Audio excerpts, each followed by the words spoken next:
So what's going on, guys? It's Jeremy, it's speedboxing. Make sure you guys subscribe to this channel before you click on 20 of the videos.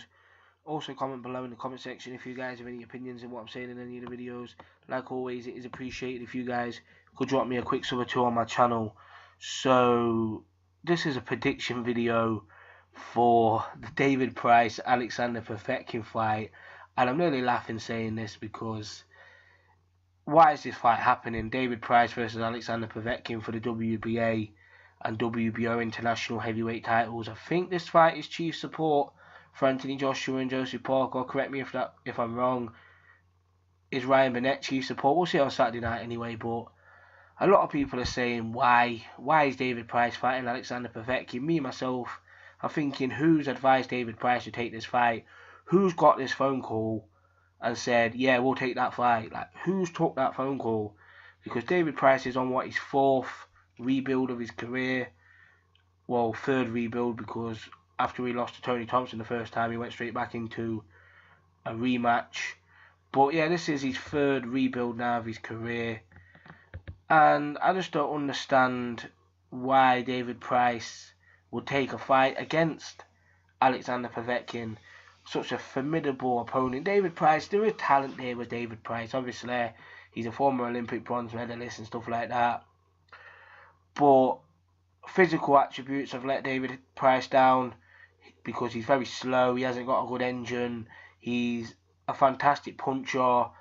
And also the mental side of it. He's not really a confident guy, David Price, in the ring. He's very nervous when he fights. And when you're nervous, you tend to use up a lot of energy. And that tends to make you gas more in fights. And David Price is usually fucked after the third round or something like that. When David Price has one big burst, then he's usually fucked. Like, he has one big burst, might land a few hard shots on his opponents, and if he doesn't get his opponent out of there, he's pretty much fucked. Like, because he just gasses and he just doesn't regain a second wind. Like, I've never seen David Price ever come near to picking up a second wind in a fight. Like, against Alexander Povetkin and all, such a formidable opponent. Like, David Price has had one fight since he got stopped by Christian Hammer, who recently lost to Alexander Povetkin in a one-sided fight a few months back. And he's had one fight against that journeyman, I forgot his name, Kamil something, Sokolovsky or something like that, Kamil Sokolovsky, that's it. And even in that fight, and I know Sokolovsky's a very negative, awkward journeyman and stuff like that, like his record doesn't speak how he actually is as a fighter in the ring. And even in that fight, people said David Price didn't really look the best. He didn't really look the most confident. He still looked bad in terms of his timing and all of that stuff. That's always been a problem for David Price. His speed, all of that shit. And after having a fight like that and then getting straight in there with Alexander Povetkin, like, David Price just needed to fight journeyman after journeyman. You know what I mean? Until he looked like he was improving. He's got a new trainer in Danny Vaughan and Derry Matthews. So until he looked like he was improving as a fighter, he should have just kept fighting journeyman and journeyman, like 4, 5, 6 journeymen, you know what I mean, until stuff started to click, you know what I mean. But instead he's fighting Alexander Povetkin, you know what I mean, in his in his first big fight since the Christian Hammer fight, and it's for a shot at the world heavyweight title because Alexander Povetkin is the manager. So I understand why David fucking hell, he wishes he was getting a world heavyweight title shot. David Price would take a gamble against Alexander Povetkin, because if he beats Alexander Povetkin, and that's not over the realms of possibility, because obviously David Price hits very hard, and if he lands on anyone in the heavyweight division, they could be in trouble or they could be sparked out, you know what I mean?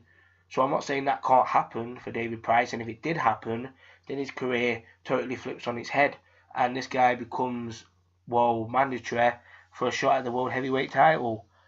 But unless David Hay lands one of them big punches, I don't see Alexander Povetkin just being too much for him. And David Price, for such a big man, he doesn't know how to use reach. He doesn't know how to box at range. He doesn't know how to do any of that. And he might be able to do this in the gym. This is what people are saying. David Price in the gym is a very good fighter. He looks like he could do something. but then he steps into the ring under the lights and then he just doesn't do anything, you know what I mean?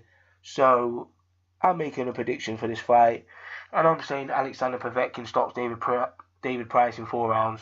That's what I'm saying. I think Alexander Povetkin stops David Price in 4 rounds and just waits for his shot for the world heavyweight title. Obviously, he's mandatory for Anthony Joshua with the WBA. Well, he's #1 anyway. This fight might elevate him to mandatory.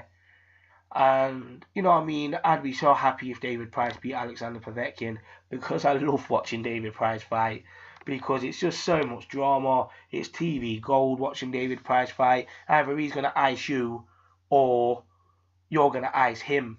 You know what I mean? Like, David Price, he's very entertaining to watch, and I'd be very happy for the man if he managed to get the victory, because he's had so many ups and downs. But I just can't see it, and I see the fight being very dangerous for him, because he could get knocked out badly in this fight, and he's already took a lot of punishment in his career, and he's been knocked out before. So yeah, I'm picking Alexander Povetkin to win the fight by 4th round knockout. So yeah, comment below in the comments.